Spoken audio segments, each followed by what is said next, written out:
So a couple days ago, this Super Smash Bros. Player, pro, KJH or Kalindi, he's been a pro for a very long time. He's just a very good top 100 player.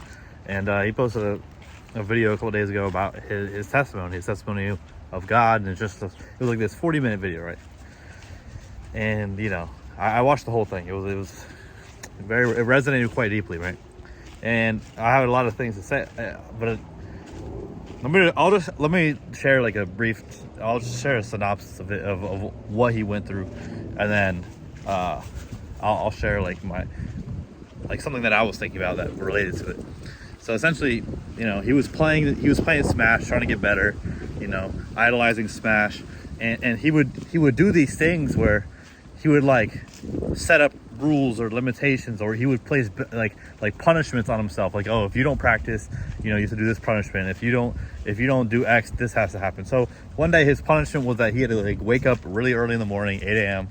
That's not really early, but for Smash players that's quite early, and go run. And it's cold. He lives out in Detroit, so he's running, and then I believe he tripped on some ice, and he just fell fell back, and he blacked, like it went black for a second, and when he came to, he was paralyzed from the neck down. He couldn't move his arms or his legs, and in that moment he was saying that he was just like, God, like really. And at this point he already was trying, you know, thinking about God, or you know, whatever it is, and he's like, God, this can't be.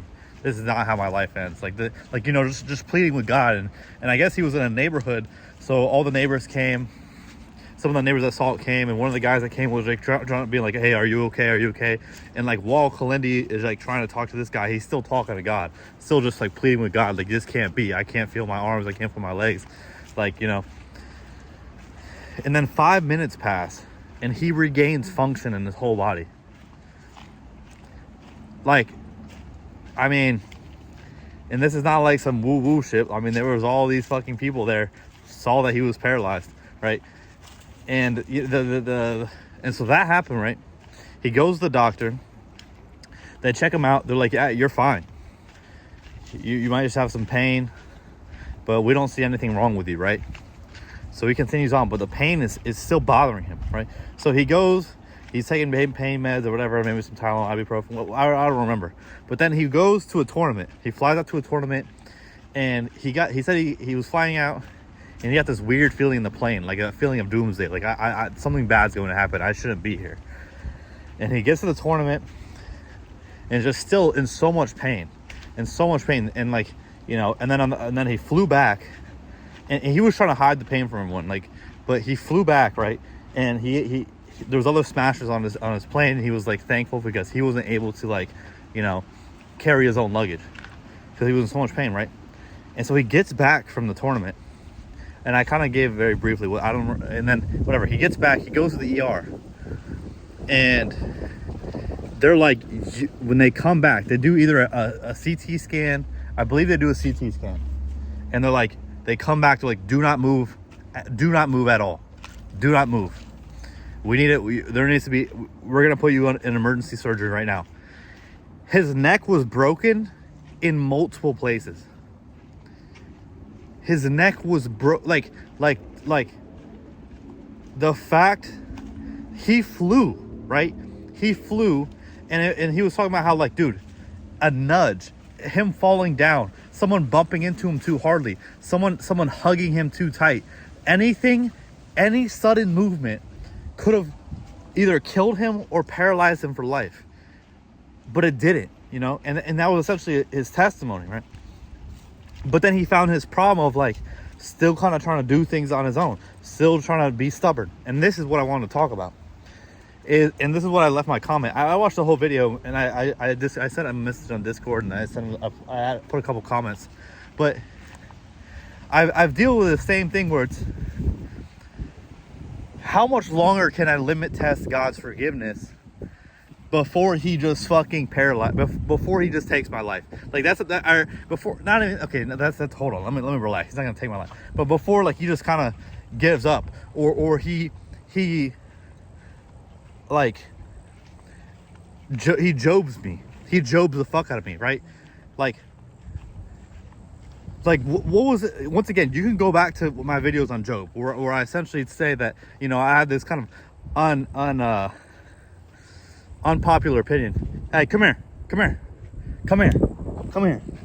I had this unpopular opinion that Job deserved what he got because he was self-righteous, and that's what I'm feeling. It's like, when am I gonna get Job? When is he gonna start really like putting fucked up shit in my life? Like, you know, either people passing away, either I fall under serious illness or have some serious ailment, you know, like when to wake me up. Because I think since 2020, I have known that the only way through this life is with a higher power. That is the only way.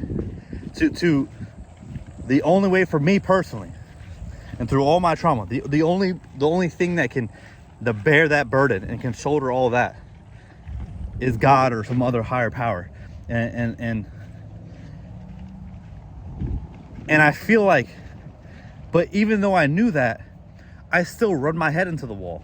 I still say, fuck you, I want the driver's seat. I still say, like, wait, come here, wait, hold on, give me a second. And it's like, how much longer is God gonna watch me run myself into the wall? Because I know that no matter what, no matter how many times I try to figure out this life on my own, and I go and I'm like, I want to try to do things my way, and it's never gonna work. That is not where I'm going to, you know, find peace. My peace might be artificial, but it's always short term. It's never everlasting, right? Like, this peace that I find is not something that is sustainable. The peace that I find by myself, because my peace that I'm finding is coming from a character flaw, which is that I need control. And it is this desire for control, and control in the way that just my routine or the limits of my vulnerability to others, to myself, or the arm's distance I have in relationships, or, you know, whatever it is, you know, the maladaptive patterns, the bad cognitions, like, all of this is just a form of control. The addiction, it is all this form of control, and that control brings me peace, but at the cost of everything.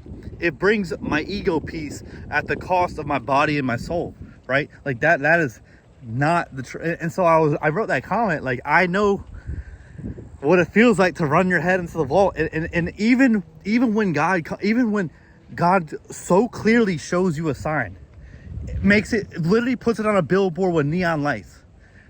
Like, I have had sign after sign after sign, not even sign, like literal, like, things that are just like almost like you're getting directly talked to, right? Like, there's just been so many of those similar things where it's like, dude, how am I, like, in a metaphorical way, like, dude, being paralyzed and then being unparalyzed, like having a miracle happen. I've had so many miracles happen in my life, and yet I still choose to try my own way, right? I still choose to not surrender myself to God, or just surrender in general, just surrender control of my life. I refuse to. And here we are, right?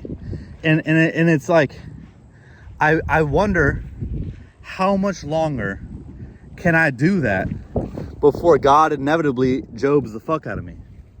And what I mean by that is, like, yeah, like, when is his, like, I'm essentially like limit testing, like, is his forgiveness unlimited, or is there a point where it's like, yo, you're gonna need to learn this shit the hard way? And I think that's just the predicament I'm in, you know, especially with addiction, where it's like I'm watching my body deteriorate. I went to the ER because I thought I was having a heart attack. I'm watching, like, my mind, body, and spirit get destroyed, and yet I still do it because the feeling in control, even if that control leads to terrible outcomes, is more desirable than not being in control and having everything I want. Like, what I've realized is that what I want more than anything, I want control more than I want freedom. I want control more than I want a relationship with God. I want control more than I want a relationship with anyone in my life. Like it is the number one priority. And man, like, what a terrible way to live.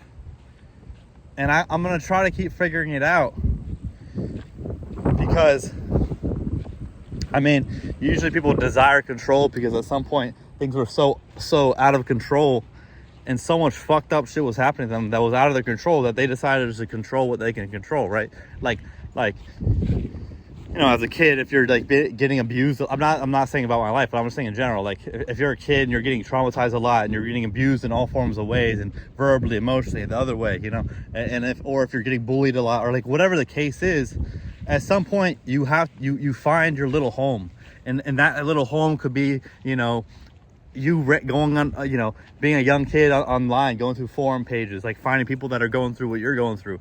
It's just about finding like this little community, and then that little community becomes your safe space. And then, like, you know, everything in your life is about how to be safe, you know, right? Because you've never felt safe. So then your life becomes about finding safety. But control and safety, a lot of times control can be the opposite of safety. It's like a smoke and mirrors of safety, you know? True safety is being able to go anywhere and anywhere without any control and just being you, right? Like that's the utmost safety, is the internal safety. You know, not having to build everything externally around you so that you feel safe, right? So that's, I mean, that's what I'm dealing with. So we'll see.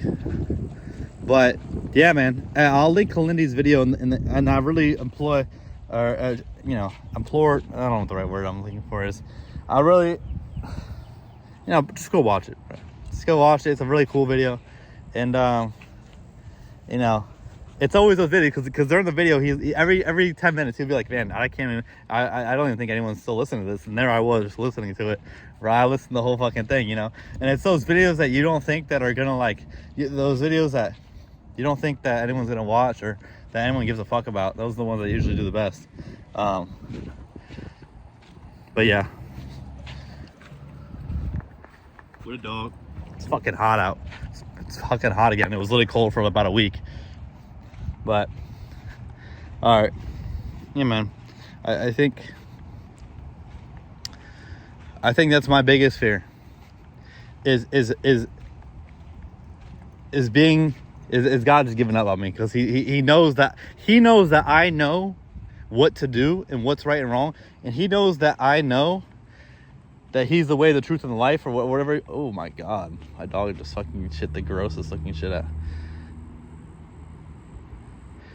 And he knows that I know that he's been there and that he always is there, but I really like was aware of him, and like since 2020.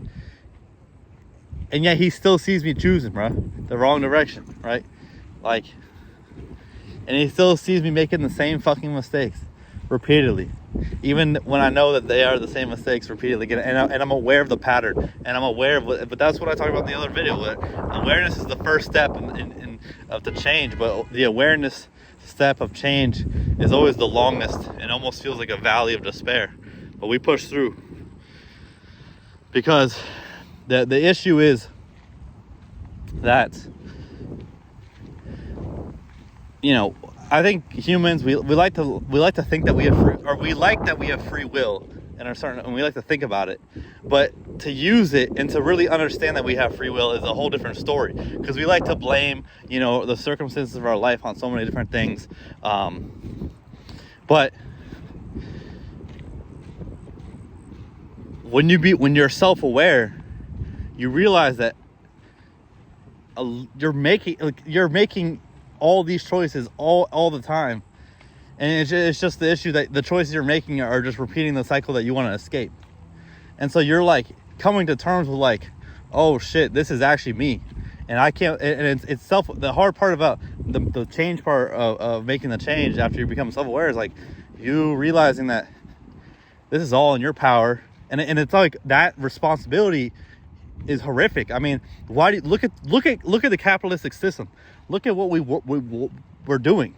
We pretend like we enjoy free will, but we allocate and give our responsibility of choice over to the state at every single point.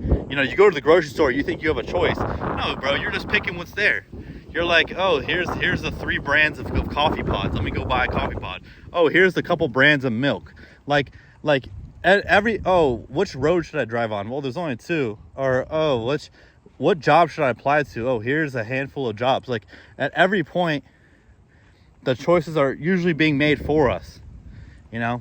And so when you get down to that really nitty-gritty childhood work and self-awareness, and you realize that, you know, you haven't been making, like, that you've been kind of letting the state subconsciously make choices for you, or the choices that you've been making have been subconscious being made since childhood, that you've been just ingrained in you, and you come to realize that, oh shit, I all of this can change in a moment's notice. Right now this could change, tomorrow it could change, you know? Like, well, tomorrow is just today, but come on, bub, come on, hey, let's go. But, and I think that's really a scary thing, that so you kind of sit in the valley of despair for a while, because you're like, holy fuck. And then you get shameful, because you're like, you're aware that you're making the same, the same stupid choice, and then you're like, damn, I'm a piece of shit, and then you keep going, right? Which makes you feel worse. So then you keep making the same choice. But like being confronted with the truth that you have free will it's a very hard thing to imagine, right? Because once again, all choices have been made for you. You know, how many classes you go to, even from a young age, when, you know, it was decided for you a long time ago that lunch happens at 12 o'clock, bro.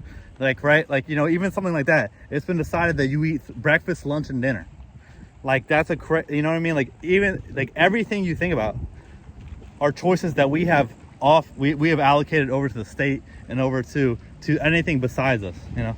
So that's why when, you know, things start getting weird, when you see the person, you know, eating later than everyone else, or you know, the people that are weird in school are the people that, like, just choose to make other choices. And like you know how crazy it is? The people in school that were seen as like losers, or the people in school that like nobody wanted to hang out with, or were weird or whatever, were literally just people that were exercising their free will.